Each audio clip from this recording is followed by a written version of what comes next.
The silent invasion. Humanity is not the threat we anticipated, said Director Vexlar. 16 appendages splayed across the strategic terminal. They are so much worse. The command chamber of the Axiom Collective's flagship Inevitable Harmony hung in silence as the gathered high commanders processed the latest casualty reports. What should have been a routine subjugation had become the Collective's greatest military disaster in 7 millennia. High Commander Terrace, her carapace bearing the scars of 3 previous conquest campaigns, adjusted her ocular enhancements. Begin your report, Director. How did we miscalculate so grievously?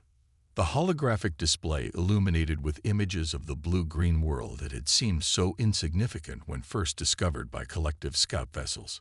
Earth, a mere Type 0.7 civilization on the standardized scale. Pre-FTL, politically fragmented, technologically primitive, theoretically simple to conquer. Our initial assessment followed standard protocols. Vexlar began. Species 3742C, self-designated humans, appeared unremarkable. Their planet exhibited abundant resources, favorable atmospheric conditions, and manageable defenses. The Subjugation Council unanimously approved a silent invasion strategy. The timeline appeared on the display.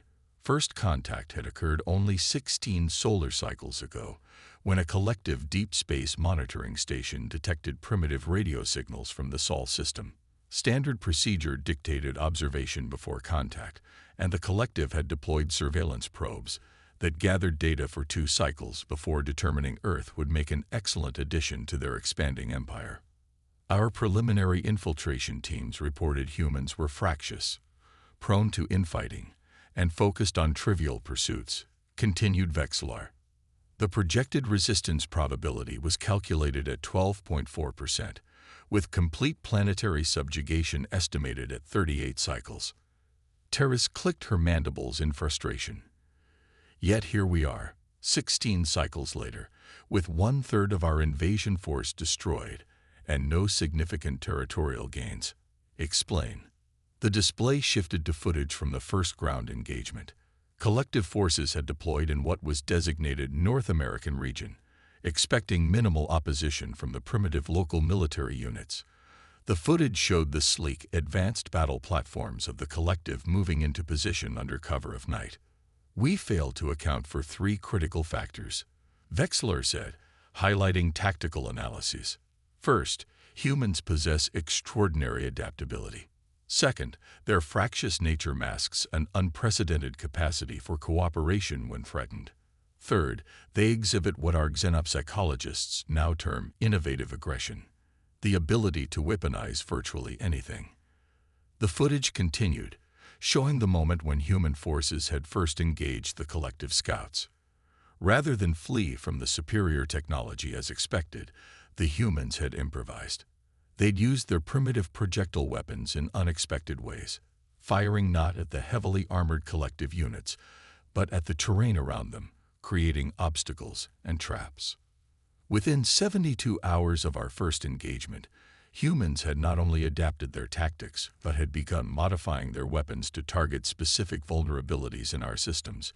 Vexlar explained, mandibles clicking nervously. They observed that our sensory arrays operate primarily in the infrared spectrum and created crude but effective countermeasures using their civilian heating devices. The display showed human soldiers wrapping thermal blankets around trees, placing heating elements in decoy positions, and using cooling substances to mask their own heat signatures. But the true catastrophe began when they captured one of our fallen units, Vexlar continued. Our technology is designed to be incomprehensible to lesser species, with fail-safes to prevent reverse engineering. The humans bypassed these measures in days, not cycles. The strategic hologram shifted to show a human facility where white-coated figures huddled around disassembled components of collective technology. The footage was accelerated, showing how rapidly the humans moved from examination to replication to improvement. They don't think like any species we've encountered, said Sub-Commander Naveri, joining the discussion. When faced with superior technology, most species attempt to copy it precisely. Humans instead ask, How can we make this more destructive? They sacrificed elegance for lethal efficiency. The display showed human vehicles, primitive combustion-powered machines, now fitted with salvaged collective energy projectors. They were crude, unstable, and dangerously overcharged, but devastatingly effective against collective armor designed to disperse energy at standard military outputs. The sabotage of our atmospheric deployment was when we should have reassessed, Vexlar admitted. We released our standard compliance neurochemical compound into major population centers. The airborne agent should have rendered humans docile and compliant for at least 6 cycles. High Commander Terrace's posture stiffened. And yet, Vexlar continued, within 14 rotations, humans had not only developed a countermeasure, but had weaponized our own compound against us. Their scientists identified that the neurochemical affects their limbic system, what they call emotional centers. Rather than fighting this effect, they developed a counteragent that selectively blocks only the compliance aspects while amplifying the focus-enhancing properties. The footage shifted to human combat units moving with uncanny precision, their movements economical and lethal. These soldiers moved differently than their earlier counterparts. They exhibited none of the fear responses normal for beings facing superior opponents. Instead, they demonstrated hyperfocus, operating with machine-like efficiency. They called it combat clarity, Vexlar said. Their soldiers voluntarily exposed themselves to a modified version of our compound. The results were unexpected. The humans became less emotional but more lethal, more focused, more efficient.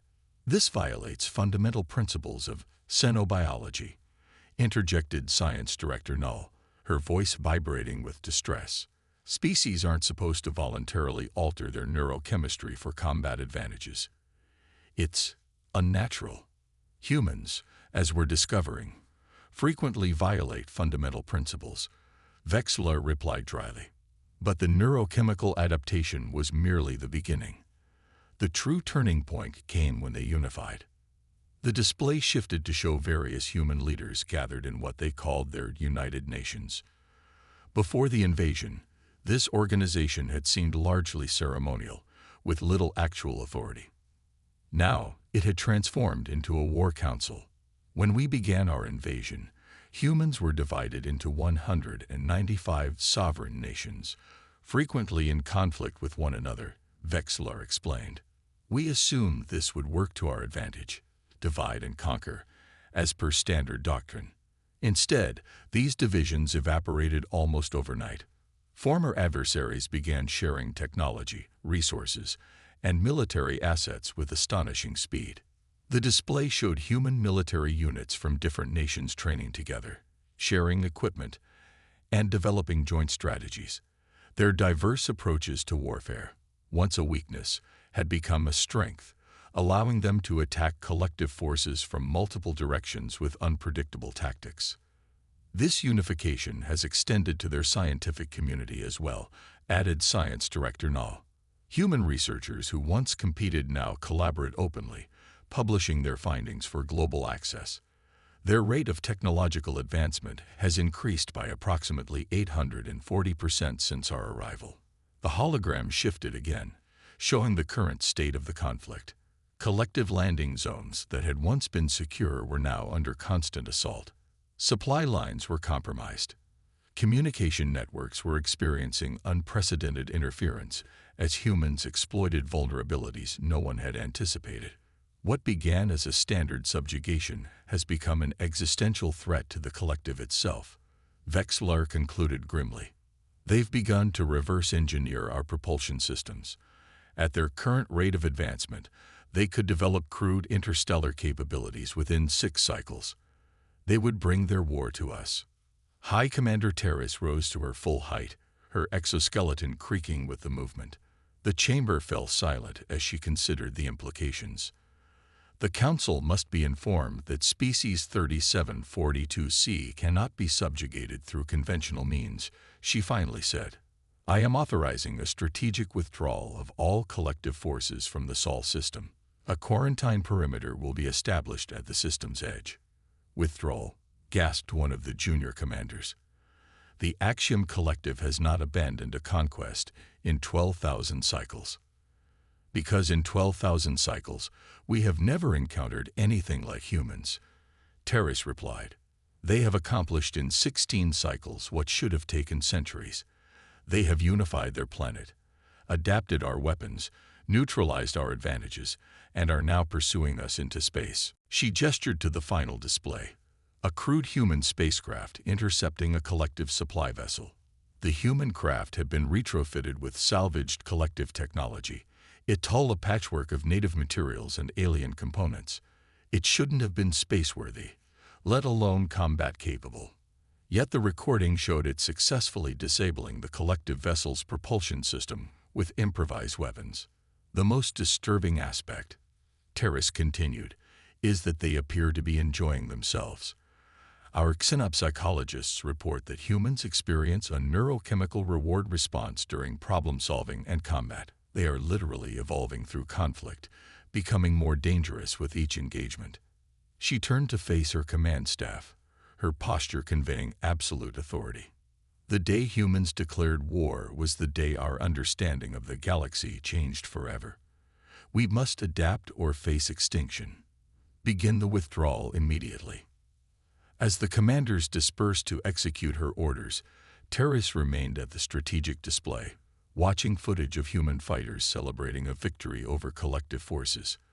They were laughing, these strange bipeds, their faces contorted in expressions of joy after experiencing mortal combat. Quarantine is merely a temporary measure, she murmured to herself. We have not stopped the humans. We have merely introduced ourselves as their first adversary. On the display, a human soldier looked directly at the recording device, as if staring across space into Terrace's compound eyes. The human smiled, raised a captured collective weapon, and gestured in what Terrace now recognized as a universal challenge. The galaxy would never be the same again. The Galactic Reckoning. They're following us, announced Surveillance Director Merrick, his voice patterns displaying unmistakable stress harmonics. Impossible as it seems, the humans have modified 17 of our abandoned vessels and are pursuing our withdrawal fleet. The Supreme Council of the Axiom Collective sat in stunned silence around the circular chamber.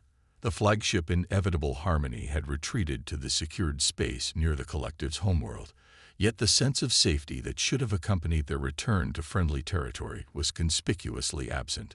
Supreme Counselor Vornax, whose ancestral lineage traced back to the founding of the Collective 12 millennia ago, finally broke the silence. How could a pre-FTL species capture, repair, and operate our vessels in less than 2 cycles? High Commander Terrace stepped forward, her battle-scarred carapace now bearing fresh damage from the chaotic evacuation of Earth orbit. The humans didn't repair our vessels, Counselor. They reimagined them. The display activated, showing footage from a collective long-range scout. They stripped out systems they couldn't understand and replaced them with their own crude alternatives. Where they couldn't replicate technology, they substituted jury-rigged solutions that should not function, yet somehow do. The Council watched as the footage showed a collective light cruiser, now modified with human adaptations. Where elegant collective design once existed, humans had attached bulky additional power sources, makeshift weapons systems, and crude but effective armor plating. The once sleek vessel now bristled with improvised weaponry, some clearly derived from collective technology, others entirely human in origin. Most concerning is their use of our communication relays, continued Terrace. They've managed to access our galactic network. They're broadcasting. Broadcasting what? Demanded Counselor Zexon. An invitation, replied Terrace grimly, to every subjugated species in the collective. The display shifted to show a human transmission being relayed across thousands of worlds. A human female stood before a simple backdrop, speaking directly to the camera in a calm, measured tone. Behind her stood representatives of various Earth nations, a unified front despite their diverse appearances. To all sentient beings under Axiom collective control, the human was saying, we are humanity of Earth. The collective invaded our world without provocation. They underestimated us. That was their mistake. It need not be yours. We have defeated their forces and seized their technology. We now understand the scale of their empire and the oppression they have inflicted across the galaxy. We extend an offer of alliance to all who wish to throw off collective rule. We bring not conquest, but liberation. The knowledge we have gained is yours to share. The weapons we have developed are yours to wield. The time of the collective is ending. The time of freedom begins today. They cannot possibly comprehend the consequences of such a transmission, hissed Science Director Null. They have no understanding of galactic politics or the delicate balance maintained by the collective. On the contrary, countered Intelligence Coordinator Vexlar, humans demonstrate remarkable intuition regarding power structures. They identified precisely which of our vassal species would be most receptive to rebellion, and targeted their initial communications accordingly. The display shifted again, showing reports from across collective space. On 7 major worlds and dozens of minor colonies, subjugated species had begun organized resistance efforts using tactics clearly inspired by human examples. Collective administrative centers were under siege. Supply convoys were being ambushed. Communication networks were compromised. How are they coordinating these uprisings? Demanded Supreme Counselor Vornax. Our translators require extensive biological interfaces to communicate with different species. How have humans overcome the linguistic and conceptual barriers so quickly? They've developed what they call an adaptive linguistic algorithm, explained Vexlar. Rather than attempting perfect translation, it focuses on conveying core concepts and emotional content. It's crude but remarkably effective for transmitting revolutionary ideas. This goes beyond mere military defeat, declared Counselor Zeksun. The humans are threatening the foundational ideology of the collective itself. They must be contained before further contamination spreads. Contamination is perhaps the most apt description, agreed Science Director Null. Human ideas spread like a viral contagion. The concept they call freedom resonates across physiological and cultural boundaries. It is distressingly universal. Then we must excise this infection at its source, said Supreme Counselor Vornax. Prepare the Terminus Array for deployment. Target: Sol System. A ripple of movement passed through the Council, the equivalent of a collective gasp among their species. The Terminus Array has not been employed since the Myriad Rebellion 9,000 cycles ago, cautioned High Commander Terrace. The ecological impact on the target system would be absolute. All life in the Sol system would be extinguished. The alternative is the potential collapse of the collective itself, replied Vornax. The humans have proven they cannot be subjugated. They cannot be reasoned with. They cannot be contained. They must be eliminated before their influence spreads further. The council chamber resonated with tones of assent. Only Terrace remained silent, her compound eyes fixed on the display, still showing human vessels pursuing the collective fleet. There is one additional factor the council should consider, she finally said. Our intelligence suggests the humans have discovered the principles behind the Terminus Array. They accessed our secure databases during the occupation of our Earth-based command center. Impossible, dismissed Counselor Zeksun. The Terminus Array's operating principles are secured behind quantum-locked encryption. No pre-singularity species could possibly decipher them. With respect, Counselor, replied Terrace, we have consistently underestimated human capabilities. Their approach to encryption is unconventional. Rather than attempting to break our encryption mathematically, they analyzed patterns in energy consumption during decryption processes. They identified correlations between encrypted data clusters and power fluctuations in our systems. The silence that followed was profound. Such an approach had never been considered in collective security protocols. The deployment of the Terminus Array would take 16 cycles to reach full capacity, continued Terrace. In that time, based on observed human advancement rates, they could potentially develop countermeasures or, worse, their own version of the technology. Supreme Counselor Vorn Axe's appendages twitched in agitation. Then we accelerate the deployment. Begin immediate power diversion from all collective systems to the array. We will launch within 4 cycles. As the council session concluded, Intelligence Coordinator Vexlar approached Terrace privately. "You did not share all your intelligence with the council," he observed quietly. "What are you withholding?" Terrace's compound eyes shifted slightly. "The humans have established communication with the fringe worlds." Vexlar's appendages went rigid. The fringe worlds, civilizations existing beyond collective space that had thus far resisted integration, had maintained an uneasy detente with the collective for millennia. "If the fringe worlds ally with humanity," Vexlar began, "then the balance of power shifts irrevocably," finished Terrace. "The Council believes they are preventing the fall of the collective. I fear they are instead ensuring it." 3 cycles later, as the Terminus array neared activation, the anticipated human counterattack began, but it came not in the form expected. No fleet of captured vessels appeared in collective space. No massive assault force targeted the array itself. Instead, something far more insidious occurred.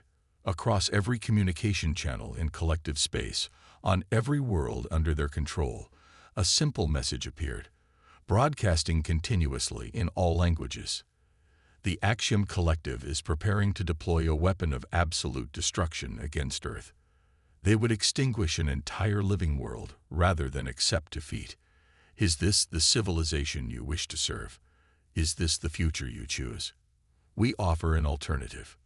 What followed was not a declaration of war, but a comprehensive data package: human scientific knowledge, technological innovations, cultural information, and a detailed analysis of collective weaknesses, freely given to any who wished to receive it.